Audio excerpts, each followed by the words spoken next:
है मंजिलों ने हौसलों से कहा तेरे बस की बात नहीं। क्या? मंजिलों ने हौसलों से कहा तेरे बस की बात नहीं, तभी हौसलों ने मंजिलों की आंखों में आंखें डालकर कहा हट झूठी तेरी इतनी औकात नहीं। तो इन्हीं शब्दों को लेकर दोस्तों आज हम संडे स्पेशल में धमाल करने वाले हैं और आज हम ना मॉडल पेपर करने वाले हैं, मतलब प्रैक्टिस मॉडल टेस्ट पेपर है ना, ऐसा कहें प्रैक्टिस मॉडल जो पेपर है वो हम करने वाले हैं। इसमें आपको बहुत बहुत बहुत मजा आएगा और आप वाकई जो आप सपना रखे हो कि हमें 90 प्लस बनाना है, बिल्कुल, तो इसी सपना को हम साकार करने में आपके सहायक होंगे और हम आपकी प्रैक्टिस को कंटिन्यू जो है ना करा रहे हैं, कंटिन्यू आपके साथ मेहनत कर रहे हैं। आपको भी हमारे साथ मेहनत करना है, तो आपकी तैयारी को स्ट्रॉन्ग और एक नई दिशा देने के लिए हम फिर आपके सामने हाजिर हैं। मैं राहुल सर गणेशा वर्ल्ड के इस यूट्यूब चैनल में आप सबका बहुत बहुत स्वागत करता हूं। तो भाई साहब, अभी तक आपने हमारे चैनल को सब्सक्राइब नहीं किया है तो यार जल्दी से यार सब्सक्राइब कर लीजिए। अभी तक क्या कर रहे हैं, ठीक है, जल्दी सब्सक्राइब कर लीजिए। और हमारा जो मॉडल प्रैक्टिस जो टेस्ट पेपर है उसको हम स्टार्ट कर रहे हैं और इसमें अब ये मॉडल टेस्ट जो पेपर है इसको फुल सॉल्यूशन के साथ आपको कंप्लीट कराएंगे। एक एक चीज को आपको समझाते, एक एक चीज को हम बताते हुए चलेंगे। थोड़ा सा वीडियो लंबा हो सकता है बट सारी चीजें हम कंप्लीट करेंगे। तो आइए दोस्तों वीडियो को स्टार्ट करते हैं फटाफट। तो भाई साहब, हमारे मॉडल टेस्ट पेपर जो है इसका जो पहला क्वेश्चन है सही विकल्प से ही स्टार्ट होना है। अगर हम बात करें एमपी बोर्ड, ये जो वीडियो है स्पेशली एमपी बोर्ड वालों की प्रिपरेशन के लिए है। एमपी बोर्ड वालों की प्रिपरेशन के लिए जो तैयारी है हम करा रहे हैं, बट ये इंपॉर्टेंट जो क्वेश्चन होते हैं वो सभी जगह लागू होते हैं, चाहे यूपी बोर्ड हो, चाहे बिहार बोर्ड हो, छत्तीसगढ़, राजस्थान, कोई सा बोर्ड हो, सब पर अप्लाई होता है। तो सभी अपनी तैयारी को प्रैक्टिस करने के लिए एक मॉडल के रूप में इसको कर सकते हैं, लेकिन स्पेशली है ये वीडियो एमपी बोर्ड वालों के लिए। तो आइए दोस्तों स्टार्ट करते हैं। तो हमारे मॉडल पेपर का पहला है और आपको पता है ना 20 क्वेश्चन आने हैं, तो सबसे पहले तो सही विकल्प ही आता है। तो सही विकल्प में हमारा पहला सही विकल्प बेटा है विलयन की चालकता निर्भर करती। कोई भी जो विलयन होता है, विलयन आप जानते ही हो, कोई भी विलयन जो होता है उसकी चालकता निर्भर नहीं करती। तो किसी भी विलयन की जो चालकता है बेटा किस पर निर्भर नहीं करती, हमारा ये आंसर क्वेश्चन है। तो आपको ऑप्शन देके रखे हैं ताप पर, दाब पर, सांद्रण पर और विकिरण पर। तो ये हमें बहुत अच्छे से पता है किसी भी जो विलयन की जो चालकता है वो ताप पर तो निर्भर करती है, दाब पर भी निर्भर करती है और सांद्रण पर भी निर्भर करती है। लेकिन एक ऑप्शन इसमें खोटा है जो है विकिरण। किसी भी चालक की जो, किसी भी विलयन की जो चालकता है वो विकिरण पर निर्भर नहीं करती। तो इसका आंसर आपका ये हो जाएगा। अगला हमारा है भाई साहब शून्य कोटि की अभिक्रिया के वेग स्थिरांक की इकाई। भाई शून्य कोटि की अभिक्रिया आपसे बोला है और शून्य कोटि की अभिक्रिया की वेग स्थिरांक की इकाई क्या है? देखो मैं आपसे ये कह रहा हूं शून्य कोटि की अभिक्रिया, प्रथम कोटि की अभिक्रिया, द्वितीय कोटि की अभिक्रिया, तृतीय कोटि, इन तीनों कोटि की अभिक्रियाओं के मात्रक आपको बहुत अच्छे से याद रखना है, ठीक है। तो यहां पर शून्य कोटि की अभिक्रिया का मात्रक मेरे भाई क्या है? मोल पर लीटर। क्या है मेरे प्यारे भाई? मोल पर लीटर। बट ऐसा तो ऑप्शन में आपको दिया ही नहीं है, तो इसके लिए हमें क्या करना पड़ेगा? देखो इसके लिए हमें क्या करना पड़ेगा बेटा, थोड़ा सा यहाँ एक, बट अगर हम ये चीज देखें कि ऑप्शन में तो ये है ही नहीं, तो भाई साहब ये ऑप्शन गलती से मिसप्रिंट हो गया।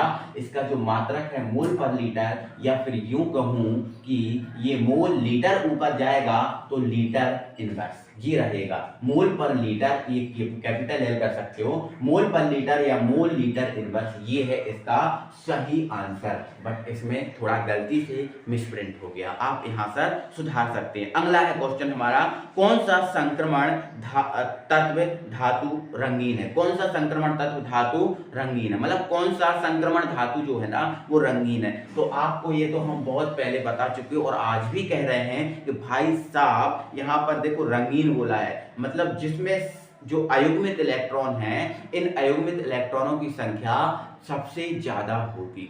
जिसमें अयुग्मित इलेक्ट्रॉनों की संख्या क्या होगी? सबसे ज्यादा होगी, वो रंगीन होगा। वो क्या होगा, रंगीन होगा। और जिसमें अयुग्मित इलेक्ट्रॉनों की संख्या सबसे कम होगी वो रंगहीन होगा। तो अगर हम देखें अयुग्मित इलेक्ट्रॉनों की संख्या, हमारे पास क्या है बेटा, कॉपर है, हमारे पास Cu प्लस है, बेनेडियम 2 प्लस है, Sc2 3 माइनस है और Ti 4 प्लस है। तो इसमें अयुग्मित इलेक्ट्रॉनों की अगर हम संख्या की बात करें तो बेटा हमारा किसमें सबसे ज्यादा है, ये हमारे ज्यादा है बेनेडियम 2 प्लस में। इस बेनेडियम 2 प्लस में अयुग्मित इलेक्ट्रॉन की संख्या सबसे ज्यादा होने के कारण यही आपका क्या है, रंगीन है। अब अयुग्मित इलेक्ट्रॉन निकालना आपको नहीं आते होंगे और जहां आपको प्रॉब्लम जाती है कि सर हमें ये चीज नहीं बनती, तो वो हमें कमेंट बॉक्स में आप कमेंट कर सकते हो, कमेंट आपके लिए ही बना हुआ है, ठीक है। अगला है आपका एक संकुल यौगिक है ना, इसका सही नामकरण बताना है आपको।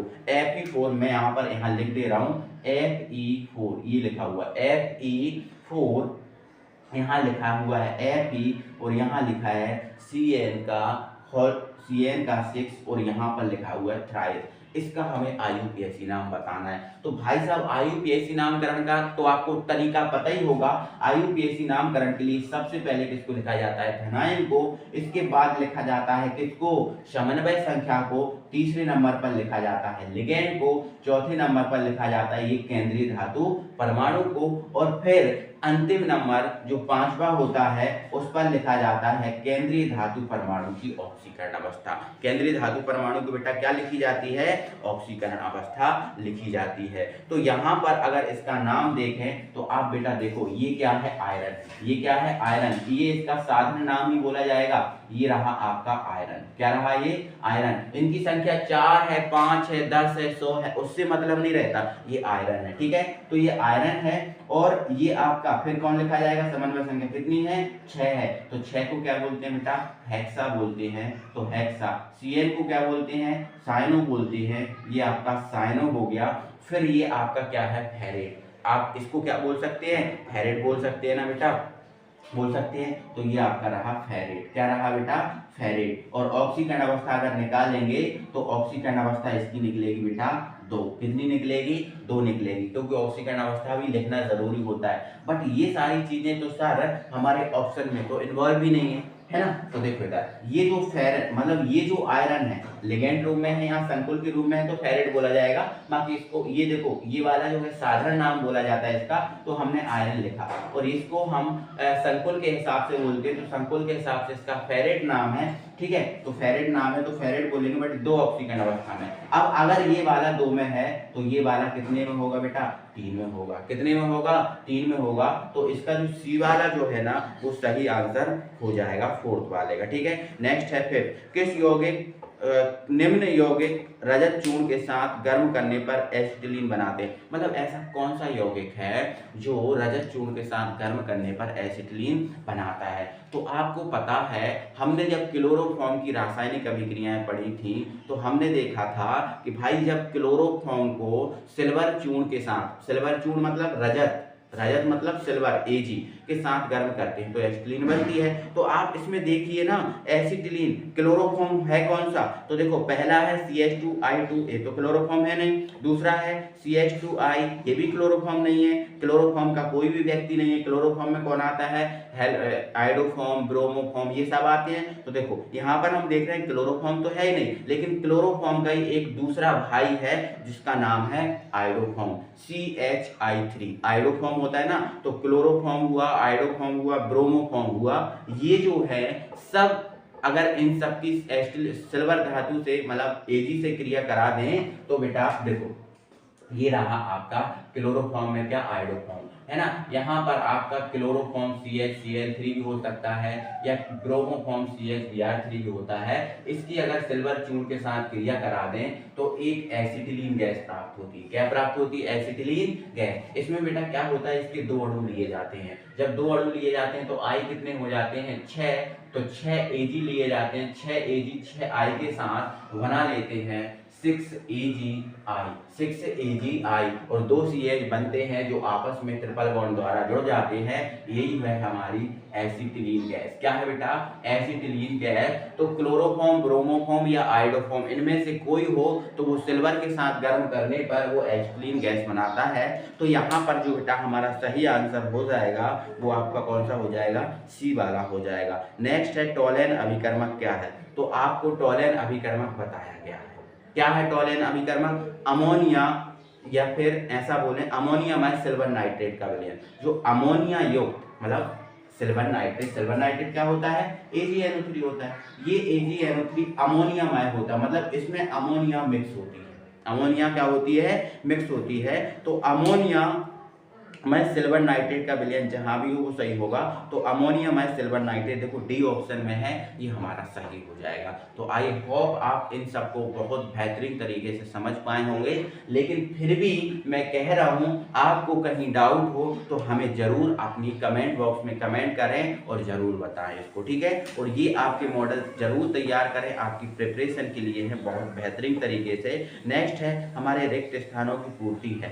नेक्स्ट में हमें क्या करना है? रिक्त स्थानों की पूर्ति करना है, ठीक है। और रिक्त स्थानों की पूर्ति की सीरीज में हमारा पहला रिक्त स्थान है बेटा क्या है? अभिक्रिया में भाग लेने वाले अणुओं की संख्या। तो आपने क्या आणविकता नहीं पढ़ा? आणविकता क्या होती है? किसी अभिक्रिया में भाग लेने वाले अणु, परमाणु और जो आयनों की संख्या होती है वही आणविकता होती है। किसी अभिक्रिया में भाग लेने वाले अणु, परमाणु और आयनों की संख्या ही क्या होती है? आणविकता होती है। तो बिल्कुल सर इसमें भाग लेने वाले अणुओं की संख्या आणविकता, तो यहाँ पर आंसर में क्या हमारा फिक्स हो जाएगा? आणविकता। तो यहाँ पर सही आंसर इसमें क्या भरोगे? आणविकता भरोगे। आणविकता इज द करेक्ट आंसर भाई, आणविकता ठोक दो इसका आंसर, ठीक है। नेक्स्ट है डाईमेथिल जिंक एक खाली स्थान यौगिक है। जो है ना डाईमेथिल जिंक, अब देखो डाईमेथिल जिंक मतलब क्या होता है? CH3 का होल ट्वाइस Zn, ये है डाईमेथिल जिंक। तो ये जो डाईमेथिल जिंक है ये कौन सा यौगिक है? तो आप सबको पता है, आपने जब कोऑर्डिनेशन केमिस्ट्री पढ़ी थी हमने आपको कार्बधात्विक यौगिक पढ़ाया था। तो उस कार्बधात्विक यौगिक का उदाहरण है ना भाई, ये तो है ना। तो ये किसका उदाहरण है? कार्बधात्विक यौगिक, कार्बधात्विक यौगिक, कार्बधात्विक यौगिक का उदाहरण, ठीक है। तो डाईमेथिल जिंक कार्बधात्विक यौगिक है। इसकी जगह यदि डाईएथिल जिंक आता तो भी ये कार्बधात्विक यौगिक होता, और इसकी जगह टेट्राएथिलेट मतलब C2H5 का होल 4 Pb, ये टेट्राएथिलेट है। इसका फुल शॉर्ट फॉर्म में देखो ये ऐसे आता है टेट्राएथिल और क्या लेट, टेट्राएथिलेट। तो मतलब यहाँ से टेट्रा एथिल और लेट, ठीक है। लेट के लिए क्या बोला जाता है बेटा? डी, टी, हाँ लेट, एल, ठीक है, TeL। तो ये TeL के नाम से आता है। पूछा जाता है आपके एग्जाम में TeL का फुल फॉर्म क्या है? तो T फॉर टेट्रा, ये टेट्रा एथिल है और ये लेट है, ठीक है। तो टेट्रा एथिल लेट के नाम से ये पूछा जाता है। तो TeL का फुल फॉर्म क्या है? Tetraethyl lead. ये तीनों की तीनों बेटा कार्बधात्विक यौगिक हैं, ध्यान रखना इनको बहुत अच्छे से, ठीक है ना। चलो आगे बढ़े। अंतः संक्रमण तत्वों का सामान्य इलेक्ट्रॉनिक विन्यास। जो अंतः संक्रमण तत्व हैं इनका सामान्य इलेक्ट्रॉनिक विन्यास क्या होता है बेटा? याद रखना अंतः संक्रमण तत्वों का सामान्य इलेक्ट्रॉनिक विन्यास। देखो आपको पता है ये एफ ब्लॉक, अंतः संक्रमण तत्व जो है एफ ब्लॉक के तत्व हैं। एफ ब्लॉक के तत्वों का आपसे पूछ रहे हैं। तो एफ ब्लॉक के तत्व और डी ब्लॉक के तत्व दोनों के आपको इलेक्ट्रॉनिक विन्यास याद रखना है। तो इसका है n-2 F1 से 14, n-2 F1 से 14 और फिर n-1 D1 से 2। मतलब ध्यान रखना, मतलब F का जो है ये रहेगा और D में केवल, यहाँ देखो आपको पता है ना D में 10 इलेक्ट्रॉन जाते हैं, 1 से लेकर 10 जाते हैं। लेकिन जब F ब्लॉक के साथ ये कंडीशन बनती है तो D में केवल 1 से 2 ही इलेक्ट्रॉन जा पाते हैं, इसलिए n-1 D1 से 2 लिखा जाता है। और S में हमेशा 2 इलेक्ट्रॉन जाते हैं, इसलिए इसमें हमेशा 2 लिखा जाता है। तो ये आपको किसका? D ब्लॉक, सॉरी अंतः संक्रमण तत्व मतलब F ब्लॉक का जो है ना इलेक्ट्रॉनिक विन्यास याद रखना है आपको बेहतरीन तरीके से, ठीक है ना। चलो अगला है डाई एथिल ईथर खाली स्थान के रूप में प्रयुक्त होता है। जो डाई एथिल ईथर है ध्यान रखना, ये जो डाई एथिल ईथर है वो काय के रूप में प्रयोग होता है बेटा? जो है ना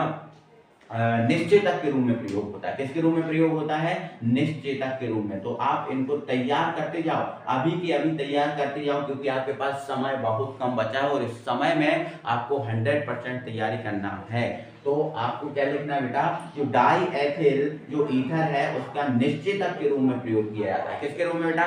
निश्चेतक के रूप में इसका प्रयोग किया जाता है। ठीक है, नेक्स्ट है एल्किल आइसोसाइनाइड को, जो एल्किल आइसोसाइनाइड, अब देखो भाई एल्किल आइसोसाइनाइड क्या होता है, इसको मिटाते चल रहे हैं। आप अपनी कॉपी पेन साथ में रखें, इनको तैयार करते जाएं। ठीक है, क्योंकि आपके लिए बहुत इंपॉर्टेंट है। आपके 95+ अगर बनाना है तो ये आपके लिए बहुत महत्वपूर्ण है बेटा।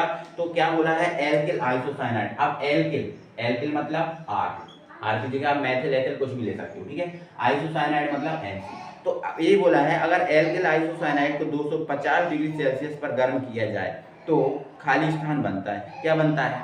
तो बेटा जो एल्किल आइसोसाइनाइड है, अब यहाँ पर एरिल भी बोल सकते हैं, अगर इसको हम 250 डिग्री सेल्सियस पर गर्म करें तो इसमें क्या होता है? समावयवता आती है। क्या होता है? इसका समावयवीकरण होता है।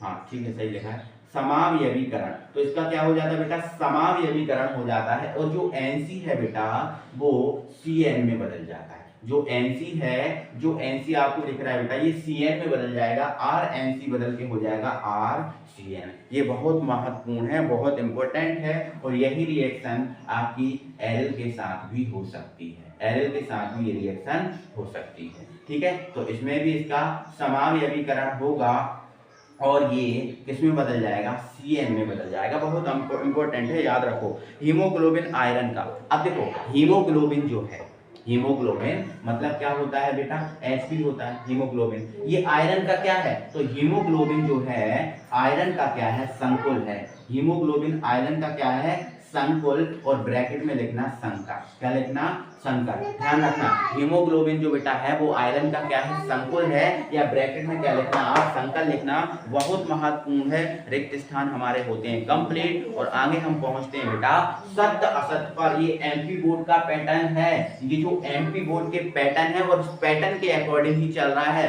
कोई इधर बिधर तिथरा बिथरा नहीं चल रहा है। मैं कह रहा हूं आप मुझसे जुड़े हो तो मेरा आपसे वादा है कि मैं 95+ बनाकर ही दूंगा, बनवा कर ही रहूंगा, ये मेरा वादा है आपसे। तो भाई मेहनत करिए मेरे साथ, मैं कर रहा हूं मेहनत, आप भी करिए मेरे साथ मेहनत, आप जरूर अच्छे से अच्छा परसेंटेज आप बनाओगे। नेक्स्ट है हमारे सत्य असत्य।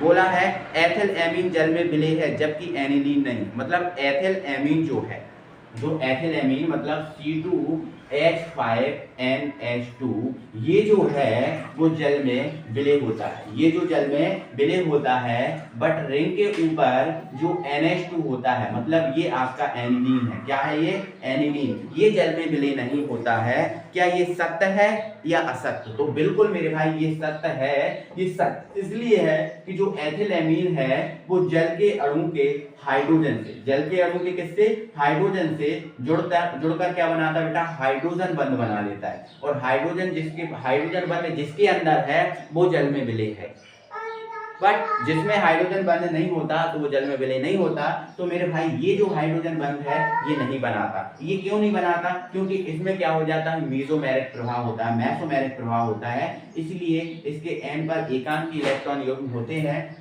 और एक कंडीशन में ये दान करने की स्थिति में होता है, किसी को दान भी कर सकता है, एन दान भी हो जाता है, इसलिए ये हाइड्रोजन के साथ बॉन्ड नहीं बनाता और ये जल में विलय नहीं है। तो ध्यान रखना, तो ये सत्य है। पहला जो है वो क्या है बेटा? सत्य है। पहला जो ऑप्शन है वो क्या है आपका बेटा? सत्य है। आगे बढ़े, ग्लूकोज एक प्रोटीन है। तो भाई साहब ग्लूकोज प्रोटीन थोड़ी होता है, ग्लूकोज कार्बोहाइड्रेट होता है, प्रोटीन नहीं। ग्लूकोज कार्बोहाइड्रेट है बेटा, प्रोटीन नहीं है। ठीक है, आगे बढ़ेंगे। तनुता बढ़ाने पर विलयन की विशिष्ट चालकता का मान बढ़ता है। बिल्कुल, तनुता अगर बढ़ाएंगे तो विशिष्ट चालकता बढ़ेगी क्या? तो विशिष्ट चालकता बढ़ेगी क्या? नहीं। इधर सुनो मेरी बात सुनो बेटा। अगर हम तनुता बढ़ाएंगे, क्या करेंगे? तनुता बढ़ाना का मतलब क्या होता है? जल मिलाना होता है। तनुता बढ़ाना का मतलब क्या होता है बेटा? जल की मात्रा बढ़ाना, जल को मिलाना। तो तनुता बढ़ाने पर क्या जो विशिष्ट चालकता है वो बढ़ती है? वो बढ़ती है? नहीं। तनुता बढ़ाने पर विशिष्ट चालकता बढ़ती नहीं है बल्कि घटती है। वो क्या होती है, घटती है। तो क्या बढ़ती है, तो बेटे मेरे भाई जो मोलर चालकता होती है, क्या होती है, मोलर चालकता। ये मोलर चालकता तनुता बढ़ाने पर बढ़ती है। ध्यान रखना, मोलर चालकता तनुता बढ़ाने पर लैम्डा एम जो है तनुता बढ़ाने पर जो बढ़ेगी, क्या होगी बेटा, बढ़ेगी। लेकिन जो विशिष्ट चालकता है बेटा तनुता बढ़ाने पर घटती है। विशिष्ट चालकता तनुता बढ़ाने पर घटती है। तो फिर ये कैसा हो जाता है, तो फिर भाई ये असत्य हो जाता है। क्या हो जाता है, ये असत्य हो जाता है। ठीक है, तो आप ध्यान रखना कौन सत्य है और कौन असत्य है, एक्सप्लेनेशन के साथ आपको बताता जा रहा हूँ। ठीक है, नेक्स्ट है एसिटिक अम्ल एक दुर्बल विद्युत अपघट्ट है। एसिटिक अम्ल CH3COOH, बिल्कुल एसिटिक अम्ल एक दुर्बल विद्युत अपघट्ट तो है, क्योंकि जल में पूर्णतः वियोजित नहीं होता, तो ये दुर्बल विद्युत अपघट्ट है, सत्य है, बिल्कुल ये बात सत्य है। फोर्थ वाला सत्य है। अगला है विलयन में विलय की सामान्य स्थिति दर्शाने वाले वॉन ऑफ गुणांक का मान 1 के बराबर होता है हमेशा। ध्यान रखना, वॉन ऑफ गुणांक का जो मान है वो 1 होता है।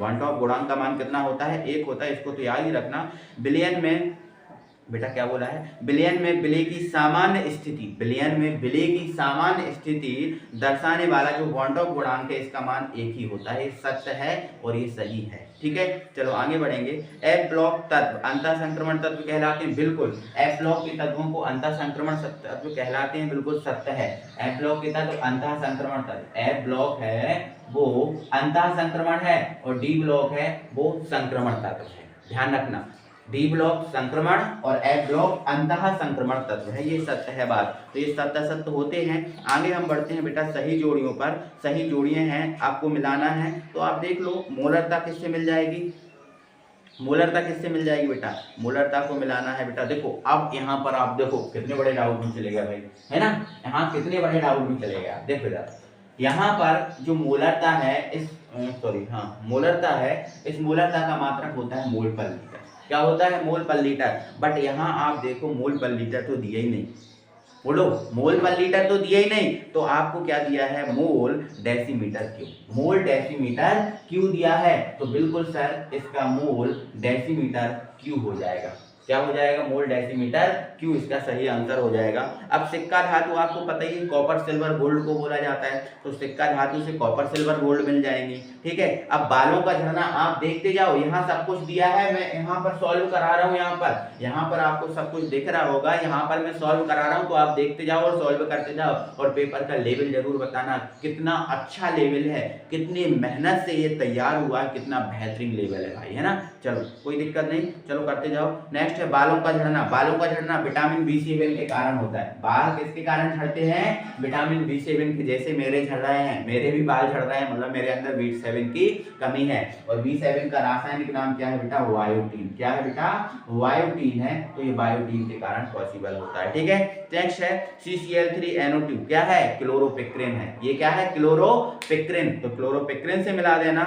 नेक्स्ट है डाईएजोटीकरण अभिक्रिया। तो यहाँ पर ये बोला है कि जो डाईएजोटीकरण अभिक्रिया है वो कौन देता है, तो ये देता है C6H5N2Cl। ये क्या है बेटा, बेंजीन। क्या है बेटा, benzene diazonium, benzene diazonium chloride. Benzene diazonium chloride जो है वो कौन देता है, डाई एजोटीकरण अभिक्रिया। बेंजीन डाई एजोनियम क्लोराइड है, ये डाई एजोटीकरण अभिक्रिया को देता है, तो ये सही है इसका आंसर। तो आप मिला लिए होगे आई होप। अब आगे बढ़ते हैं और एक शब्द में आंसर पर कोलरास के नियम का सूत्र लिखिए। आगे आपसे बोला है कि जो कोलरास नियम है बेटा इसका सूत्र लिखिए। एक शब्द में आंसर है, एक शब्द में आंसर। तो कोलरास नियम क्या होता है, lambda m infinity is equal to lambda plus infinity plus lambda minus infinity. तो भाई साहब ये संडे स्पेशल का कमाल है, और आगे से अगले जितने भी संडे आएंगे सब में हम मॉडल पेपर लगाएंगे, मॉडल टेस्ट पेपर लगाएंगे, उसकी प्रैक्टिस करेंगे और आपकी तैयारी को 100% हम बनाएंगे। ठीक है, चलो क्रोमियम की इलेक्ट्रॉनिक विन्यास लिखिए। जो आपका क्रोमियम है इसका इलेक्ट्रॉनिक विन्यास आपको लिखना बेटा, है ना। क्रोमियम Cr परमाणु क्रमांक कितना होता है बेटा, 24 होता है। कितना होता है, 24। तो इसका इलेक्ट्रॉनिक विन्यास करेंगे तो 1s2 2s2 2p6 3s2 3s2 3p6 4s2 और 3d4 ऐसा होता है। ऐसा ही होगा ना। देखो आप 24 इलेक्ट्रॉन भरा गए, 2 4 6 10 2 12 6 18 है ना, 22 और 2 24। बट ये सही नहीं है, ये सही नहीं है। अच्छा ये सही क्यों नहीं है सर? ये इसलिए सही नहीं है बेटा, ये इसलिए सही नहीं है क्योंकि इस पर लगेगा आबाहु नियम का अपवाद। आबाहु नियम आपने 11th में पढ़ा था, उसका अपवाद लगता है, और क्रोमियम और कॉपर पर तो लगता ही है ये अपवाद। और जब क्रोमियम और कॉपर पर ये लगता है अपवाद तो इसका जो S है, इसका इलेक्ट्रॉन इसमें चला जाता है, क्योंकि ये अपूर्ण होता है। स्थायित्व प्राप्त करने के लिए एक इलेक्ट्रॉन इसमें जाता है, तो इसमें बेटा 5 इलेक्ट्रॉन होते हैं और इसमें कितना बचता है? 1 इलेक्ट्रॉन। ये इसका सही है। तो पहले तो आप साधारण ही कर लेना और फिर रफ में करके देख लेना, फिर 1 इलेक्ट्रॉन ट्रांसफर कर देना ऐसा। अब इसका होता है बेटा 29, तो इसका क्या हो जाएगा? 1s2 2s2 2p 6 3s2 3p 6 है ना, 3p6 3d 9 और 4s2 ऐसा होता है। बट इसमें भी अब बाद लगता है, तो इसका 1 इलेक्ट्रॉन निकल के इसमें जाता है, तो इसमें होते हैं 10 इलेक्ट्रॉन, इसमें होते हैं 10 इलेक्ट्रॉन और इसमें होता है 1 इलेक्ट्रॉन। ये कॉपर और क्रोमियम का जरूर याद रखना आपको, ठीक है। नेक्स्ट है BHC का रासायनिक सूत्र लिखिए। अब जो BHC है, BHC इसका रासायनिक सूत्र पता है ना? B फॉर क्या होता है बेटा? बेंजीन होता है। क्या होता है? बेंजीन। H फॉर क्या होता है? हेक्सा। H फॉर क्या होता है? हेक्सा। और Cl फॉर क्या होता है बेटा? क्लोराइड। तो बेंजीन हेक्सा क्लोराइड इसका रासायनिक सूत्र है। क्या है बेटा? इसका रासायनिक सूत्र है। नेक्स्ट है ल्यूकास अभिकर्मक का सूत्र लिखिए। अब ल्यूकास अभिकर्मक क्या होता है? तो बेटा HCl मतलब सांद्र HCl और ZnCl2 ZnCl2, ठीक है। और ये ZnCl2 निर्जल होता है। कैसा होता है बेटा? निर्जल होता है। तो सांद्र HCl और जो ZnCl2 है, इसका जो मिश्रण होता है वही आपका क्या कहलाता है? ल्यूकास अभिकर्मक कहलाता है। ये सही है। नेक्स्ट है एमिनो एसिड का बहुलक। अब देखो एमिनो एसिड मतलब एमिनो अम्ल। आपको पढ़ाया गया था जब एमिनो अम्ल, तो एमिनो अम्ल बताया था कि जो एमिनो अम्ल है वो प्रोटीन का बहुलक है।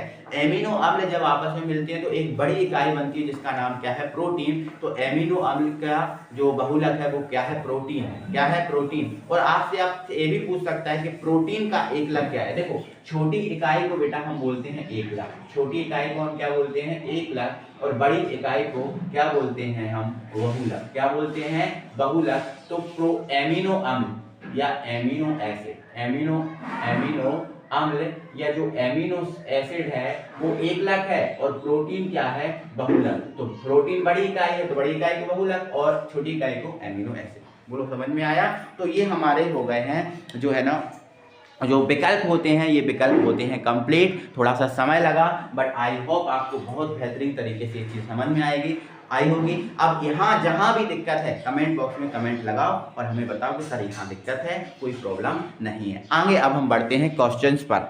अगर हम क्वेश्चन की सीरीज में बात करें तो क्वेश्चन आपको किस हिसाब से तैयार कराएंगे? देखो अगर हम पूरा पेपर एक एक करके सॉल्व करें तो 3.5 घंटे लग जाएंगे और इससे भी ज़्यादा लग जाएंगे, क्योंकि हमें पूरा सब लिखना पड़ेगा और आपको समझाना पड़ेगा।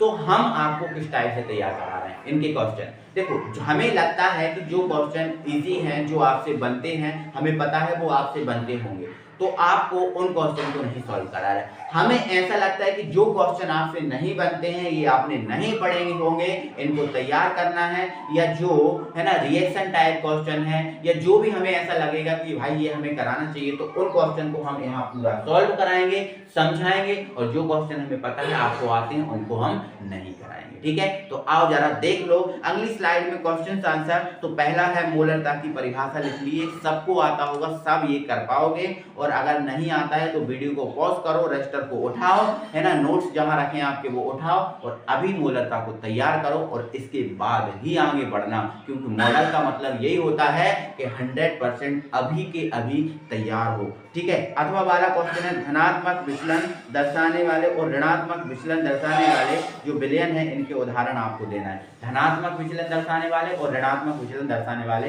विलयन का उदाहरण देना। आओ दे रहे हैं, दो उदाहरण दे रहे हैं। देखो धनात्मक विचलन के अगर उदाहरण की बात करें, किसकी बात करें? धनात्मक को। तो देखो बेटा धनात्मक विचलन, हाँ धनात्मक विचलन की अगर बात करें तो बेटा हमें क्या करना पड़ेगा? धनात्मक विचलन और ऋणात्मक विचलन के देना है। तो धनात्मक विचलन की बात की करें तो बेटा आपको एल्कोहल में जल मिलाना है। अगर आप एल्कोहल में जल मिला दोगे तो वो धनात्मक विचलन शो करेगा। कौन सा विचलन शो करेगा? धनात्मक। और ऋणात्मक के उदाहरण भी बता रहे हैं हम आपको, पूरा लिख के बताएंगे, टेंशन मत लो।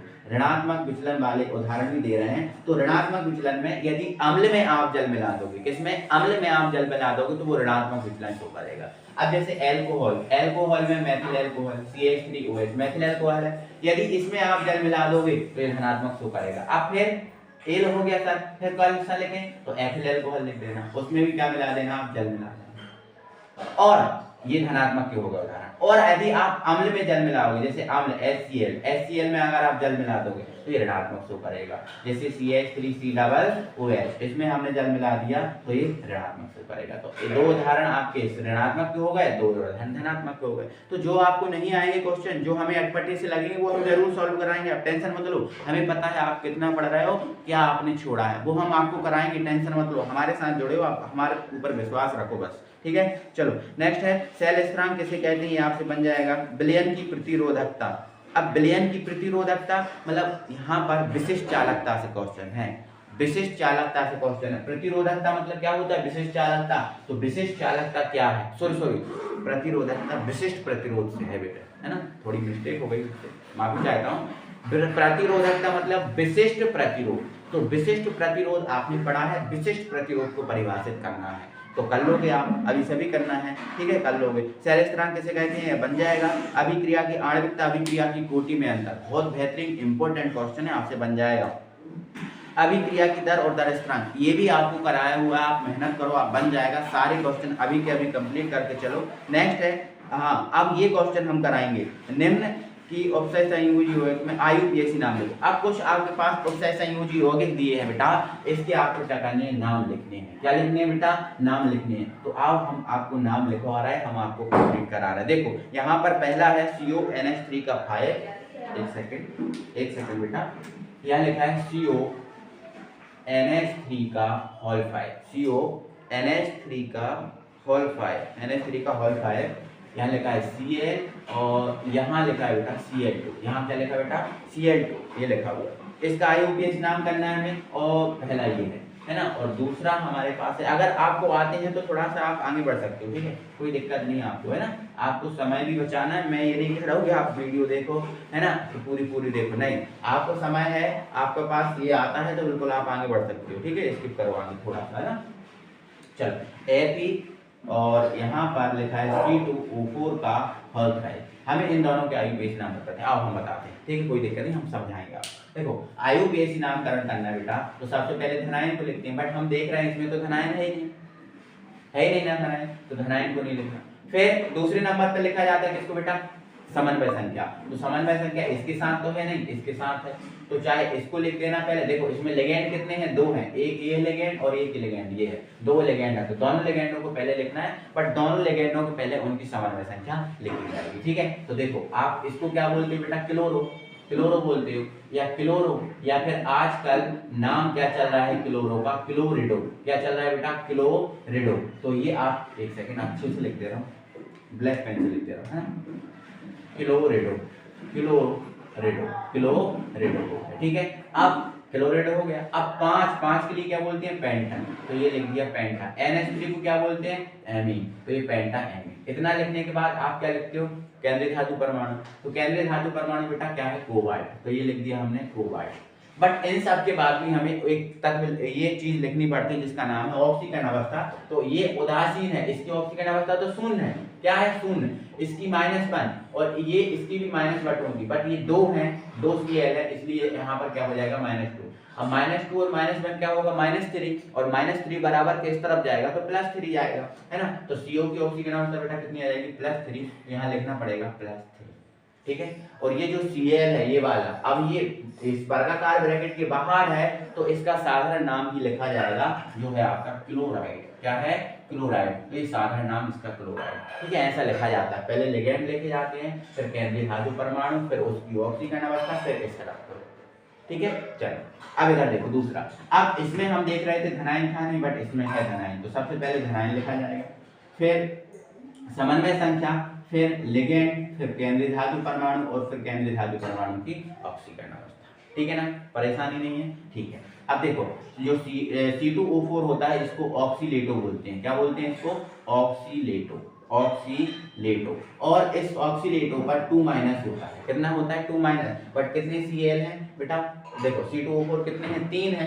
तो 3 का इस 2 में मल्टीप्लाई होगा तो ये -6 हो जाएगा, कितना हो जाएगा -6, बट ये प्लस का है तो -6 में से 2 घट जाएंगे, क्या बच जाएंगे 4 बच जाएंगे, और 4 बच जाएंगे -4, और -4 जब बराबर किस तरफ जाते हैं तो +4। अब हम पूरा करके बता देते हैं, ठीक है। k की कितनी होती है 1, बट कितने हैं k 2 हैं तो 2, प्लस Fe की निकालना होती है x, ठीक है, प्लस इसकी कितनी होती है -2, बट कितने हैं 3 है, बराबर कितना आ गया 0, तो ये आपका 2 आ गया, ये x 3 दूनी -6 बराबर 0, 6 में से 2 घटाओ x -4 बराबर 0, इसकी इस तरफ ले जाओ x बराबर कितना आ गया +4, ये हो गई। ऑक्सीकरण अवस्था हमें बहुत जरूरी है, हमें इसके नंबर नहीं मिलेंगे, ये ऑक्सीकरण अवस्था है इसके नंबर नहीं मिलेंगे, ये तो आपको रफ में करके देखना है, रफ में करके देखना है, इसका हमें आयुर्वेद नाम लिखना है, बस उसके नंबर मिलेंगे। तो देखो ऑक्सीकरण अवस्था 4 आ गई, ये बहुत जरूरी है, नहीं लिखा होगा तो आंसर आपका गलत हो जाएगा। देखो सबसे पहले लिखेंगे बेटा पोटेशियम, तो ये अपना हो गया बेटा पोटेशियम, क्या हो गया पोटेशियम, ठीक है। अब ट्राई, 3 के लिए क्या बोलते हैं ट्राई, अब C2O4 का नाम क्या है ऑक्सीलेटो, ट्राई ऑक्सीलेटो, ट्राई ऑक्सीलेटो, ठीक है। फिर इसको क्या बोलते हैं Fe को फेरेट, क्या बोलते हैं फेरेट, और ऑक्सीजन अवस्था कितनी आई 4 आई, कितनी आई बेटा 4 आई। यार मेरे भाई मुझे ऐसा लगता है इस क्वेश्चन में थोड़ी बहुत मिस्टेक है, हाँ और सही भी है मिस्टेक, ये मेरे भाई 2 नहीं है ये 3 है, ठीक है। अब जब 3 आएगा तो यहाँ 3 आएगा और यहाँ पर भी 3 आएगा, तो इसमें +3 आएगा ऑक्सीकरण अवस्था, है ना, क्यों, क्योंकि आयरन जो है इसकी ऑक्सीकरण अवस्था +3 ही होती है, अधिकतम 2 या 3 होती है, तो 3 है ना, तो ये सही है, ठीक है। नेक्स्ट है लिगेंड से आप क्या समझते हैं, उदाहरण से समझाइए। बिल्कुल आप लिगेंड को समझा सकते हैं, कोई दिक्कत नहीं है, ठीक है, कोई परेशानी नहीं है, ठीक है। लिगेंड हो जाएगा आपका, आपसे बनता है। नेक्स्ट है आपका कीलेट, कीलेट किसे कहते हैं इसका उदाहरण, तो भाई कीलेट आपसे बनता है, मुझे पता है कीलेट आपसे बनता है, और नहीं बनता तो मेरे जो है ना मैंने आपको वीडियो प्रोवाइड करा के रखी है, इनमें आप देख लेना कीलेट है। हाँ मुझे है पता कि इसका जो महत्व है वो आपसे शायद नहीं बनता होगा, जो कीलेट है उसका महत्व है वो शायद आपसे नहीं बनता होगा, तो आइए मैं महत्व इसके समझा दे रहा हूं, मैं आपको लिखा दे रहा हूं, तो आप इसके महत्व लिख लो। कीलेट का महत्व बेटा कठोर जल के मृदुकरण में होता है, तो पहला लिख देना कठोर जल के मृदुकरण, कठोर जल के मृदुकरण, कठोर जल के मृदुकरण। जो कठोर जल है इसको मृदु बनाने के लिए, इसको हल्का बनाने के लिए हम करते हैं कीलेट का उपयोग। दूसरा हमारा क्या है, आंतरिक संक्रमण तत्वों के पृथक्करण में, ठीक है, आंतरिक संक्रमण तत्वों के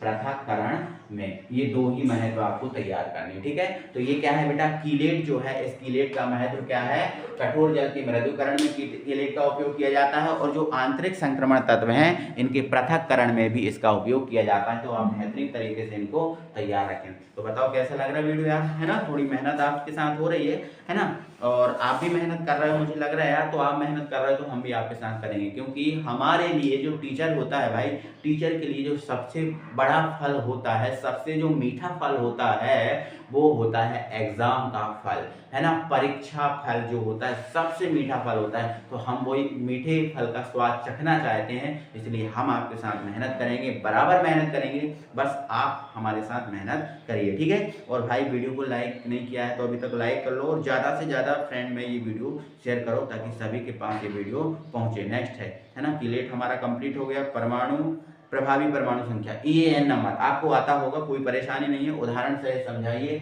ये आप कर सकते हो, ठीक है, बिल्कुल कर सकते हो। ये टॉपिक ऐसे हैं जो आप कर सकते हो, जहां आपको दिक्कत जाएगी वो जरूर हम सॉल्व कराएंगे। नेक्स्ट है हमारी पर्किन अभिक्रिया का समीकरण सही समझाइए। देखो जो पर्किन अभिक्रिया बेटा, इसको समीकरण सही समझाना है, समीकरण सहित पर्किन अभिक्रिया को हमें समझाना है। तो आओ हम पर्किन अभिक्रिया को आपको समझाते हैं। तो बेटा पर्किन अभिक्रिया जो होती है इसमें हमें क्या करना है वो देखना है। बेटा जो पर्किन अभिक्रिया होती है ना, इस पर्किन अभिक्रिया में हम क्या करते हैं, बेंजल्डिहाइड C6H5CHO, इस बेंजल्डिहाइड, ये रखा बेंजल्डिहाइड, बेंजल्डिहाइड, बेंजल्डिहाइड। इस बेंजल्डिहाइड की बेटा हम एसिटिक एनहाइड्राइड, एसिटिक एनहाइड्राइड क्या होता है, CH3CO का होल ट्वाइस O, ये होता है एसिटिक एनहाइड्राइड। तो इस बेंजल्डिहाइड की इस एसिटिक एनहाइड्राइड से क्रिया कराते हैं। तो देखो इसको हम कैसे लिखते हैं, थोड़ा तरीके से लिखते हैं, CH3CO और ये वाला सॉरी ये रहा O, CH3CO दो है तो एक CH3CO ऊपर लिख लिया और एक हमने नीचे लिख लिया और इनको हमने इस O से जोड़ दिया। ठीक है, थोड़ा तरीके से हम लिखेंगे। इसमें क्या होगा, इसके बेटा कितने H हैं, 3 H है ना, CH3 था ना, तो हमने 2 H को इसके ये लिख लिया। तो आगे जब ये जो रिएक्शन होती है सोडियम एसिटेट की उपस्थिति में होती है, CH3COONA इसकी उपस्थिति में होती है। आपको दिख रहा है, आपको समझ में आ रहा है क्या बेटा? बेटा सबको समझ में आ रहा होगा बहुत अच्छे से, कोई दिक्कत नहीं है ना। देखो तो इसमें क्या होता है बेटा, ये जो है इतना आपस में मिलता है, तो CH3COO दिख रहा है और ये H, तो ये आपका CH3COOH बाहर निकाला। देखो एरो के नीचे अगर माइनस में लिखते हो तो वो बाहर निकला हुआ कहलाता है। ठीक है, तो CH3COOH बाहर निकल गया। अब बचा हमारे पास क्या, O मिस्टेक हो गया थोड़ा सा, C6H5 होना चाहिए। ठीक है, तो ये हो गया बेटा C6H5। यहाँ देखो CH है, क्या है बेटा CH, इस O को अभी छोड़ देना, इस O को अभी नहीं लिखना, ये CH लिखना, तो ये रहा CH। इसके बाद इस H को छोड़ देना, ये वाला CH लिखना, ये रहा CH, और ये क्या है CO, ये रहा CO। अब जो O बचा था उसको यहाँ लिखो, जो H बचा था उसको यहाँ लिखो, तो और यहाँ बैलेंस नहीं है तो यहाँ डबल बॉन्ड लगाना पड़ेगा। तो ये जो है एक यौगिक बनता है जिसको हम बोलते हैं सिनेमिक अम्ल। क्या बोलते हैं, सिनेमिक अम्ल। तो ध्यान रखना आप इस बात को कि जब हम बेंजल्डिहाइड की एसिटिक एनहाइड्राइड, यहाँ लिख दे रहे हैं हम, आपको परेशानी नहीं आने देंगे, एसिटिक एनहाइड्राइड, एसिटिक एनहाइड्राइड, जब हम बेंजल्डिहाइड की एसिटिक एनहाइड्राइड के साथ सोडियम एसीटेट की उपस्थिति में अभिक्रिया कराते हैं तो सिनेमिक अम्ल प्राप्त होता है। इस अभिक्रिया को पर्किन अभिक्रिया कहते हैं। आपको समझ में आई, थ्योरी यही है, बेंजल्डिहाइड की एसिटिक एनहाइड्राइड के साथ सोडियम एसीटेट की उपस्थिति में अभिक्रिया करवाने पर सिनेमिक अम्ल प्राप्त होता है। इस अभिक्रिया को पर्किन अभिक्रिया कहते हैं। तो ये जो हुई ना प्यारे भाई, पर्किन अभिक्रिया की क्या हुई, थ्योरी आप सबको अच्छे से समझ में आई होगी। आगे बढ़ते हैं अगले क्वेश्चन पर। ठीक है, तो भाई हमारा अगला क्वेश्चन क्या है, अगला हमारा क्वेश्चन है कार्बोक्सिलिक अम्ल के दो उपयोग। कार्बोक्सिलिक अम्ल जो है इसके हमें दो उपयोग लिखना है। क्या लिखना है बेटा, कार्बोक्सिलिक अम्ल के हमें दो उपयोग लिखना है। आओ जरा समझते हैं। ठीक है, देखते हैं। तो ये सभी क्रिया को आप समझते जाओ चीजों को और आगे कंप्लीट करते जाओ। कार्बोक्सिलिक, हाँ मुझे पता है कार्बोक्सिलिक अम्ल के दो अनुप्रयोग शायद आपने कंप्लीट नहीं किए होंगे, तो आप कंप्लीट कर लो। ठीक है, तो कार्बोक्सिलिक अम्ल के दो अनुप्रयोग में पहला इसका जो अनुप्रयोग है तनु एसिटिक। देखो आपको पता है कार्बोक्सिलिक अम्ल क्या होता है, जिसके साथ COOH हो वो कार्बोक्सिलिक अम्ल है, जिसके भी साथ COOH है वो कार्बोक्सिलिक अम्ल है। अगर हमने HCOOH लिख दिया ये भी कार्बोक्सिलिक अम्ल है, हमने लिख दिया CH3COOH ये भी कार्बोक्सिलिक अम्ल है, तो ये फार्मिक अम्ल है, ये एसिटिक अम्ल है। इसके बाद अगर हमने रिंग के ऊपर COOH लिख दिया तो ये भी आपका क्या है बेटा, फार्मिक अम्ल, ये भी क्या है आपका फार्मिक अम्ल है। बात समझ में आ रही है आपको? ठीक है, तो इसके उपयोग में पहला उपयोग लिख लो तनु एसिटिक अम्ल का उपयोग, तनु एसिटिक अम्ल, तनु एसिटिक अम्ल का उपयोग, तनु एसिटिक अम्ल का उपयोग सिरके के रूप में किया जाता है। सिरका आप जानते हो, विनेगर, जो आपका चाउमीन में जो डालते हैं ना विनेगर, हाँ, तो तनु एसिटिक अम्ल का उपयोग सिरके के रूप में किया जाता है, रूप में किया जाता है। बोलो बात समझ में आ रही मेरे लाडलो, कैसा लग रहा है आपको वीडियो? ठीक है, चलो आगे बढ़े। ठीक, फार्मिक अम्ल का उपयोग जो विद्युत लेपन होता है ना उसमें किया जाता है। ठीक है, तो फार्मिक अम्ल ये है और तनु एसिटिक अम्ल ये है। ठीक है, तो फार्मिक अम्ल का उपयोग, फार्मिक अम्ल का उपयोग विद्युत लेपन में किया जाता है, विद्युत लेपन में किया जाता है, विद्युत लेपन में किया जाता है। तो मेरे प्यारे भाई यहाँ से ध्यान रखना इन बातों को, देखो ध्यान से सुनना। अब बोलो सर आप तनु एसिटिक अम्ल के उपयोग करा रहे हो, फार्मिक अम्ल के उपयोग करा रहे हो, ये तो क्वेश्चन में तो नहीं पूछा, हमसे पूछा कार्बोक्सिलिक अम्ल। मेरे भाई ये तनु एसिटिक अम्ल है वो भी कार्बोक्सिलिक अम्ल है, फार्मिक अम्ल है वो भी कार्बोक्सिलिक अम्ल, बताया ना मैंने, जिसके साथ COOH है वो फार्मिक अम्ल। सॉरी वो कार्बोक्सिलिक अम्ल है। तो ये इसके उपयोग, ठीक है, तैयार रखोगे। आगे बढ़ें, अगले क्वेश्चन पे बात करें हम, ठीक है। नेक्स्ट है क्वेश्चन नंबर 12 है हमारा, हम अथवा तक के कंप्लीट आपको करा रहे हैं। निम्नलिखित परिवर्तन के लिए केवल रासायनिक, एक जो परिवर्तन है इसको केवल रासायनिक समीकरण देना है। आओ समझा देते हैं, समझते चलते हैं, आपको बिना समय बर्बाद किए जल्दी जल्दी से कंप्लीट करना है। देखो देखो C6H5NH2, यहाँ पर मैं ब्लैक से लिखूंगा, ठीक है, C6H5NH2, ठीक है, से आपको क्या बताना है, C6H5, फिर आपका क्या है CONH, CH3, ये बनाना है। जो ये है ना, इससे आपको ये बनाना है। तो मेरे भाई ये तो हमें पता है, शॉर्टन बोमेन अभिक्रिया आपने पढ़ी है। शॉर्टन बोमेन अभिक्रिया नाइट्रोजन युक्त कार्बनिक यौगिक में, नाइट्रोजन युक्त कार्बनिक यौगिक की जो 1 शॉर्ट वीडियो है आपको कल मिलेगी, बट आज तो आपको तैयार करना है। तो मेरे भाई ये शॉर्टन बोमेन अभिक्रिया है। कौन सी अभिक्रिया बेटा, शॉर्टन बोमेन अभिक्रिया, शॉर्टन बोमेन अभिक्रिया, शॉर्टन बोमेन अभिक्रिया है। और शॉर्टन बोमेन अभिक्रिया में हम क्या करते हैं बेटा, जो C6H5NH2 है, ये जो आपका एनिलीन है, ये क्या है बेटा, एनिलीन है। क्या है ये, एनिलीन। इस एनिलीन की बेटा हमें करानी होती है acetyl chloride, CH3CONH, acetyl chloride, CH3COCl, इससे क्रिया करानी पड़ती है। तो बेटा जब हम इसकी क्रिया कराएंगे, ये एसिटिल क्लोराइड है, एसिटिल क्लोराइड, एसिटिल क्लोराइड, जब हम इससे क्रिया कराएंगे तो क्या होगा, एक H एक Cl के साथ क्या बना लेगा, HCl बना लेगा। अब हमारे पास क्या बचा बेटा, अब हमारे पास क्या बचा है, C6H5 बचा। इधर क्या बचा, C6H5, ये रहा हमारा C6H5 बचा नहीं, C6H5। यहाँ क्या है CO, यहाँ क्या है CO, यहाँ क्या है, सॉरी देखो C6H5 लिख दिया, फिर क्या लिखना है अपन को, CO लिखना है। फिर यहाँ क्या बचा, या फिर यूं लिखो यार मेरे भाई, ठीक है, थोड़ा सा अपन तरीके से लिखेंगे। देखो ये हमारे पास क्या है, CH3, क्या है हमारे पास, CH3, ठीक है, ये CH3, या ये रहा हमारा CO, ये रहा CO, ये क्या बचा, एक H तो गया, ये क्या रहा हमारा NH, क्या रहा NH, और ये क्या है हमारे पास C6H5। चाहे इसको ऐसा लिखो चाहे ऐसा लिखो, आप सब देख लो, CH3 इसमें इनने पीछे लिखा है, हमने आगे लिख दिया, कोई परिवर्तन कोई प्रभाव नहीं पड़ता, ये कोई गलत नहीं है, रिएक्शन 100% ये सही है ना। इधर उधर लिखने से कोई परिवर्तन, हम तो आपको पहले ही बोलते हैं, किसी को तोड़कर फोड़कर मरोड़कर कैसे भी लिख दो, आप आगे पीछे लिख सकते हो, ठीक है। तो आपको केवल रासायनिक समीकरण देना था, तो केवल आपको ये रिएक्शन जो है ना आपको बनानी, ठीक है। तो ये हमारी शॉर्टन बोमेन अभिक्रिया के थ्रू बनी है। नेक्स्ट है, एमीन जल में विलय होते हैं क्यों। जो एमीन होते हैं वो जल के साथ घुल जाते हैं, जल के साथ मिल जाते हैं, क्यों, तो इसका कारण ये है मेरे भाई, जो एमीन है, देखो एमीन में उपस्थित, एमीन में उपस्थित नाइट्रोजन परमाणु, एमीन में उपस्थित नाइट्रोजन परमाणु, एमीन में उपस्थित नाइट्रोजन परमाणु जल के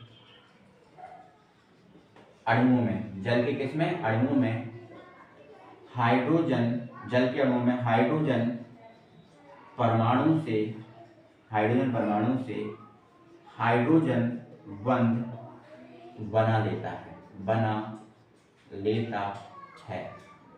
फलस्वरूप, फलस्वरूप इनके अणुओं में, फलस्वरूप इनके अणुओं में संगुणन हो जाता है। क्या हो जाता है बेटा, संगुणन, संगुणन हो जाता है, हो जाता है, हो जाता है। इसीलिए अब यहाँ पर थोड़ा सा तुम आगे बढ़ा देना।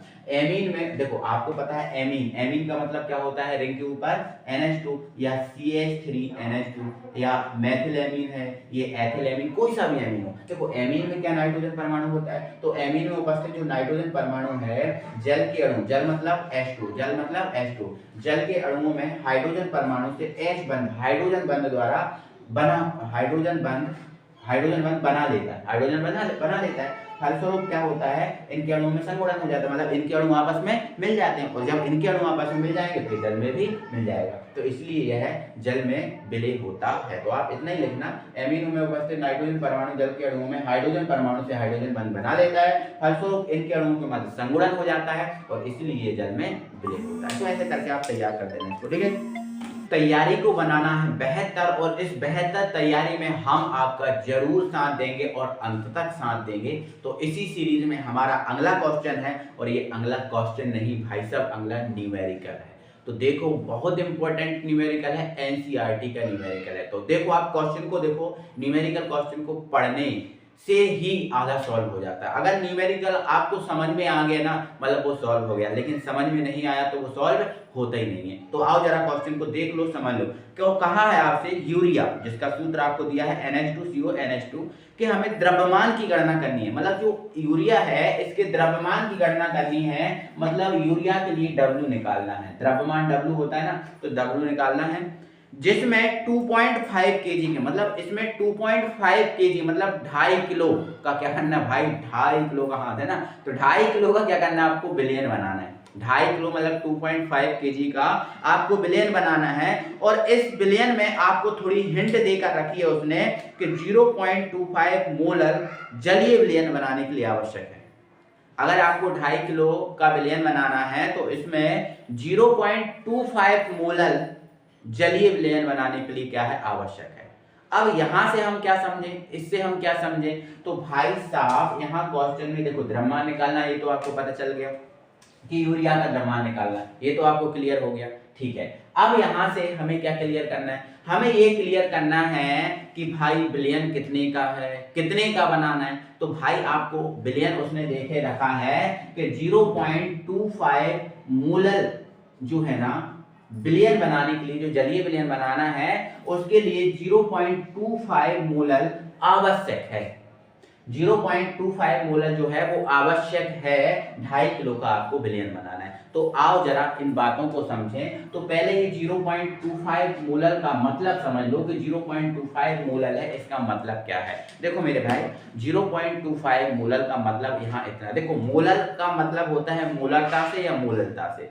मोलर अगर शब्द आ जाए तो इस मोलर शब्द का मतलब या तो मोलरता से होगा या मोलरता से होगा। तो हम ये कैसे पता करें कि मोलरता से है या मोलरता से, तो आप देखो ना 2.5 केजी का विलयन बनाना, मतलब केजी में दिया है, तो केजी में तो आपको पता है मोलरता होती है, तो मतलब यहाँ मोलरता से संबंध रखेगा। ये किससे संबंध रखेगा, मोलरता से। तो आओ जरा इस 0.25 शब्द का मतलब जान लेते हैं। तो मेरे भाई ये 0.25 मोलर, 0.25 मोलर अर्थात क्या होता है, 0.25 मोलर अर्थात 0.25 अर्थात 0.25 मोल, 0.25 मोल, ठीक है। मोल क्या, यूरिया, क्या यूरिया 1000 ग्राम। आपको ये बात समझ में आ गई होगी 0.25 मोलर का मतलब क्या है, 0.25 मोल यूरिया 1000 ग्राम मिलाएगा।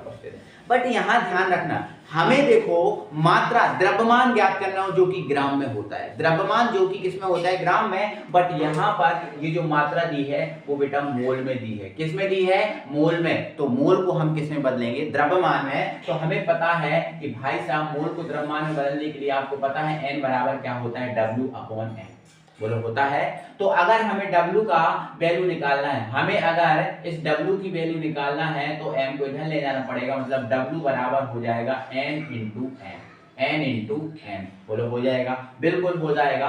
तो अगर हम निकालें द्रव्यमान, क्या निकालें, द्रव्यमान, तो यहाँ पर हम लिखेंगे यूरिया का द्रव्यमान, यूरिया का द्रव्यमान निकालें। तो आपको पता है द्रव्यमान निकालना है मतलब भार निकालना है, W निकालना है। तो N का मान कितना दिया बेटा, 0.25 मोल, और M क्या है, अणु भार। तो आपको पता है यूरिया जो होता है NH2CO NH2, इसका अणु भार निकालें तो 60 आता है, कितना आता है, 60। तो N का मान ये रख दिया, M का मान रखेंगे मतलब 60, तो ये जो है ना मल्टीप्लाई करेंगे तो 15 ग्राम आ जाएगा। मतलब कहने का मतलब इतना है कि जो यूरिया है ग्राम में 15 ग्राम है, जो 0.25 आपको दे के रखा है वो ग्राम में कितना है, 15 ग्राम। मतलब 15 ग्राम जो है 1000 ग्राम विलायक में है, 15 ग्राम जो यूरिया है वो 1000 ग्राम विलायक में है। और हमें विलयन कितने का बनाना बेटा, 2.5 केजी का बनाना है, ठीक है। तो यहाँ पर देखो 15 ग्राम यूरिया है, विलय 15 ग्राम यूरिया है किसमें, 1000 ग्राम विलायक में। तो मतलब अगर हम देखें बिलियन के द्रव्यमान की बात करें तो बिलियन का कुल द्रव्यमान क्या हो जाएगा, तो बिलियन का कुल द्रव्यमान बिले प्लस विलायक होता है, तो बिले कितना है बेटा 15 और विलायक कितना है 1000, तो ये अपना हो जाएगा 1015 ग्राम। ये बिलियन का कुल द्रव्यमान है। ये बिलियन का कुल द्रव्यमान कितना आ गया बेटा 1015 ग्राम, 1015 ग्राम। अगर हम इस ग्राम, ये ग्राम में आया, किस में आया ये ग्राम में, लेकिन बिलियन तो हमें केजी का बनाना है। इस ग्राम को अगर केजी में बदलें तो 1000 से हमें क्या करना पड़ेगा, इसमें भाग लगाना पड़ेगा। क्या लगाना पड़ेगा, भाग लगाना पड़ेगा। तो 1015 में 1000 से अगर हम भाग लगा दें तो ये केजी में चेंज हो जाएगा। तो भाग लगाओ तो ये 1015 जो है ना केजी में आ गया। ठीक है, मतलब कहने का मतलब ये है जो 1015 जो है ना ये बिलियन का द्रव्यमान हो गया। किसका द्रव्यमान हो गया, बिलियन का। देखो ये इसमें मोललता में विलायक और विलेय होता है ना, तो विलायक था, इसमें हमने देख लिया 0.25 मोल था। इसमें हमने अगर देखा यूरिया का द्रव्यमान तो कितना आया 15 आया, तो बिलियन का निकालेंगे तो विलायक में विलेय को जोड़ देंगे, तो ये बिलियन का द्रव्यमान आ गया। किस में आ गया, केजी में आ गया। यहाँ से एक बात तो सिद्ध हो गई है कि जो 1015 केजी के बिलियन में, केजी के बिलियन में यूरिया की मात्रा कितनी है बेटा 15 ग्राम। कितनी है 15 ग्राम। 15 ग्राम ही है ना यूरिया, देखो हमने ग्राम में देखा। तो 1015 केजी के बिलियन में यूरिया की मात्रा कितनी है बेटा 15 ग्राम। बट हमें 1015 का नहीं, हमें किसका निकालना है 2.5 किलो का निकालना है। कितने का निकालना है 2.5 किलो का निकालना है। तो आपको देखो अभी इतने में इतनी मात्रा है, तो पहले 1 की मात्रा निकालो फिर 2.5 की निकालना है। तो अगर हम 1 केजी बिलियन में 1 केजी बिलियन में यूरिया की मात्रा देखें, 1 केजी बिलियन में यूरिया की मात्रा देखें तो देखो 1 का निकालना है तो ये बटे में चला जाएगा 15 के, तो ये बटे में चला गया तो 15 बटे क्या हो गया 1015, ये 1 का हो गया। बट हमें किसका निकालना बेटा 2.5 केजी का। तो 2.5 केजी बिलियन में यूरिया की मात्रा, ये पूरा बिलियन में यूरिया की मात्रा, तो ये 1 की ये है मात्रा, 1 की ये है 1015, हमें 2.5 की निकालना है। तो 2.5 से इसमें क्या कर देंगे हम गुणा करेंगे। जब हम इसको पूरा सॉल्व करेंगे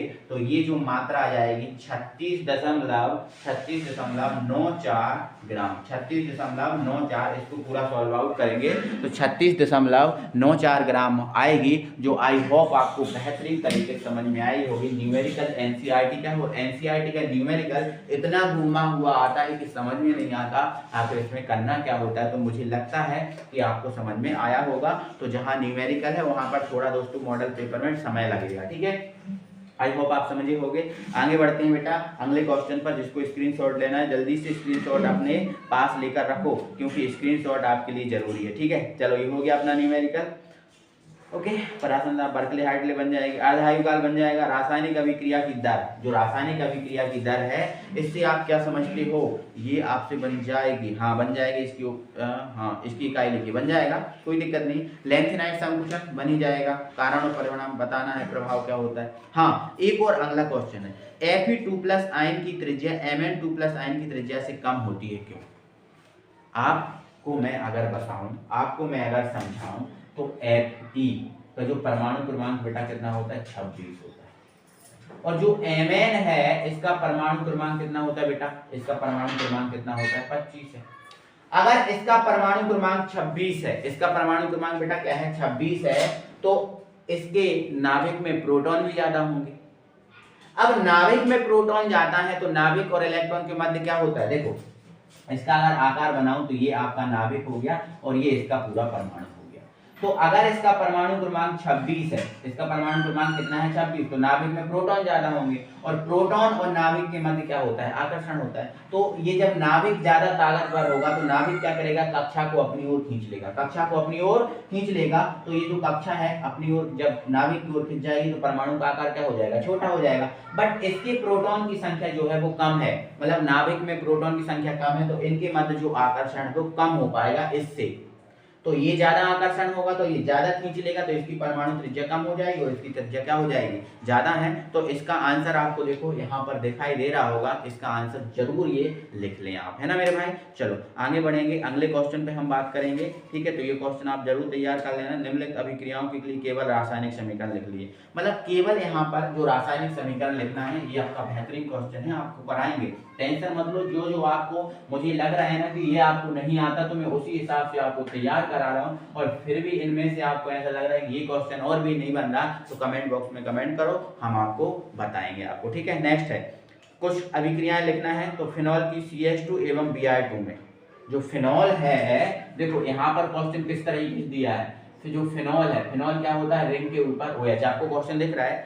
फिनॉल के साथ CH2 एवं Br2 में, देखो हमने आपको फिनॉल का CH2 विलायक में हैलोजनीकरण कराया था, फिनॉल का CH2 विलायक में हैलोजनीकरण कराया था और जल विलायक में भी हैलोजनीकरण कराया था। तो यहाँ पर जो फिनॉल का है ना, दिया है ना CH2 एवं Br2 में, मतलब यहाँ जो फिनॉल है इसका बेटा Br2 से क्रिया कराना है, हैलोजनीकरण कराना है, बट यहाँ जो विलायक है इसके रूप में लेना है CH2 विलायक, ठीक है। तो यहाँ एरो के ऊपर लिख लेना है CH2, इस पहले का आंसर दे रहा हूँ मैं, तो देखो बोला है ना, तो फिनॉल की हैलोजनीकरण कराना है CH2 विलायक में। तो आपको पता है जब CH2 विलायक में रिएक्शन कराते हैं तो ऑर्थो और पैरा बनता है, तो ये ऑर्थो और ये पैरा, इसके आप दो अणु ले लेना, Br कितने हो जाएंगे 4, 2 Br को 2H के साथ क्या बनाना, 2HBr बना के बाहर भेज देना, 2 Br है, देखो 4 Br हो गए, 1 Br पे यहाँ 1 Br पे यहाँ जोड़ देना, ठीक है। और रिंग के ऊपर क्या रहेगा बेटा, OH ही रहेगा, OH, ये आपका Br और ये आपका Br, ठीक है। नाम क्या हो जाएगा, नाम हो जाएगा बेटा ortho para, ortho para dibromo, ortho para dibromo phenol, ortho para dibromo phenol, समझ आया आपको, ठीक है। नेक्स्ट है फिनॉल की HNO3 से क्रिया, मतलब ये जो आपका HNO3 है, फिनॉल का नाइट्रीकरण कराना है, ये आपका फिनॉल, इसका बेटा नाइट्रीकरण कराना है, मतलब HNO3 से क्रिया करानी है। तो देखो OH और NO2, इसको लिख सकते हैं, है ना। तो हमने देखा था जब फिनॉल का नाइट्रीकरण होता है या फिनॉल का कोई सा भी करण होता है, उसमें 2,4,6 बनता है। अगर ये CH2 विलायक ना होता, जल विलायक होता, तो इसमें भी 2,4,6 बनता, तो इसमें क्या बन जाएगा 2,4,6, तो 2 का 4 का और 6 का हम क्या ओपन कर लेंगे, H ओपन कर लेंगे। तो ये आपको इसके 3 अणु लेना बेटा, ये जो है ना आपको इसके कितने अणु लेना है, 3। जब 3 अणु लोगे तो 3H ये है, 1H ये 4, 1H ये 5 और 1H ये 6, तो ये 6H तीनों के साथ बेटा क्या बनाएंगे, 3H2O, ये बन गया। और NO2 कितने हैं, 3, क्योंकि आगे 3 लगा है, तो तीनों NO2 यहाँ पर जुड़ जाएंगे, तीनों NO2 यहाँ पर जुड़ जाएंगे। ये रहा आपका OH, रहा यहाँ पर NO2, यहाँ पर NO2 और यहाँ पर NO2, तो क्या बन जाएगा 2, 4, 6, 2, 4, 6 try nitrophenol, 2, 4, 6 try nitrophenol, 2, 4, 6 try nitrophenol, या इसको पिक्रिक अम्ल बोलते हैं। क्या बोलते हैं बेटा, पिक्रिक अम्ल, ये इंपॉर्टेंट है, थोड़ा याद रखना इंपॉर्टेंट, क्या बोलते हैं, पिक्रिक अम्ल बोलते हैं, ठीक है। तीसरा देखें, फिनॉल की CHCl3 के साथ जलीय NaOH की उपस्थिति में अभिक्रिया, मतलब ये जो अभिक्रिया है ना बेटा, आपको समझ में आ रही होगी, फिनॉल की क्लोरोफॉर्म के साथ अभिक्रिया हो रही है, NaOH ले रहे हैं, है ना। तो ये आपको पता है ना, राइमर-टीमेन अभिक्रिया बन रही है। कौन सी अभिक्रिया बन रही है, राइमर-टीमेन अभिक्रिया बन रही है, इसको हटा रहे हैं ना, राइमर-टीमेन अभिक्रिया बन रही है। तो राइमर-टीमेन में हम क्या करते हैं, फिनॉल लेते हैं, तो ये हमारे पास रहा रिंग, रिंग के ऊपर OH, ये रहा फिनॉल, ये हम लेते हैं इसमें क्लोरोफॉर्म CHCl3, और इसमें हम क्या लेते हैं बेटा, NaOH लेते हैं, और हम इसको पता 60 से 70 डिग्री सेल्सियस ताप पर गर्म करते हैं। राइमर-टीमेन है ना, तो इसमें गर्म करते हैं, तो हम इसके 3 अणु लेते हैं, तो 3 Na तीनों Cl के साथ क्या बना लेते हैं बेटा, 3 NaCl, हम यहाँ लिख दे रहे हैं, आप लोग यहाँ लिख देना, जगह हो आपके पास, ठीक है। चलो 3 NaCl हो गए बाहर, हो गया ना। अब देखो H हमारे पास कितने हैं बेटा, 3 है, कितने हैं H, 3 है। देखो यहाँ से हम H ओपन कर लेते हैं, यहाँ से हम H ओपन कर लेते हैं, तो हमारे पास ये 3H दिख रहा है, 3H दिख रहा है, और एक H, ये 4H 2 O के साथ 2H2 बनाएंगे। अब एक O बचा, देखो 3H O है ना, 3H है, 3 O है, तो 2 O लिए हमने, एक H नहीं लिया, सॉरी 1 O नहीं लिया, 2 O लिए, तो 1 O जो बचा है, और यहाँ क्या बचा है, CH, तो ये जो CH है और 1 O बचा है, ये देखो फिर से समझा रहा हूँ, यहाँ पर 3 लिए, तो 3 Na 3 Cl के साथ 3 NaCl बना ली। अब H हमारे पास कितने हैं, 3 और एक 4, 4H 2 O के साथ 2H2 बना लेंगे, 1 O बचा, और यहाँ CH बचा, तो ये जो है ये OH ही रहेगा और यहाँ पर क्या जुड़ जाएगा CHO, जिसको बोलते हैं हम सैलिसैल्डिहाइड, सैलिसैल्डिहाइड। ये जो है अभिक्रिया कंप्लीट हो जाएगी। ठीक है, तो ये अभिक्रिया हो चुकी है, आई होप समझ गए होंगे। नेक्स्ट है निम्नलिखित को कैसे प्राप्त करोगे, मतलब मेथनॉल से एथेनॉल प्राप्त करना है और एथेनॉल से मेथनॉल प्राप्त करना है। तो आओ जरा इनको हम समझा देते हैं बहुत अच्छे तरीके से। कन्वर्जन करना है तो देखो पहला कन्वर्जन है हमारा मेथनॉल से एथेनॉल। आप ये पहले देखो मेथनॉल से एथेनॉल बनाना है, कोई दिक्कत नहीं, आप बना लोगे, लेकिन पहले आपको क्या पता होना चाहिए, पहले आपको ये पता होना चाहिए मेथनॉल क्या होता है, एथेनॉल क्या होता है। अगर ये ही नहीं पता तो कैसे आप कन्वर्जन कर लोगे। देखो मेथनॉल आप पता है CH3 सिंगल बॉन्ड OH होता है, एथेनॉल क्या होता है CH3 single bond CH2 single bond OH, ये एथेनॉल होता है। तो इसको इसमें बदलना है। देखो अब जब आप इसको इसमें बदलोगे तो OH तो है आपके पास, कोई दिक्कत नहीं, CH3 तो है आपके पास, कोई दिक्कत नहीं, लेकिन आपको क्या करना है यहाँ पर CH2 और बनाना। 1 मिनट मेरे भाई, थोड़ा सीधा सीधा दिख रहा होगा, अगर इसको इससे ले जाना है तो एक कार्बन की और आवश्यकता पड़ेगी। तो आओ जरा इसको तरीके से करते हैं। तो मेरे भाई सबसे पहले आपको क्या करना है, जो CH3 सिंगल बॉन्ड OH है इसकी आपको PCl5 से रिएक्शन कराना है। तो हमें पता है जब ये PCl5 से रिएक्शन होती है तो इसको ऐसे लिखना पड़ता है। ठीक है, इसमें क्या होगा बेटा, एक HCl के साथ क्या बना लेगा, HCl,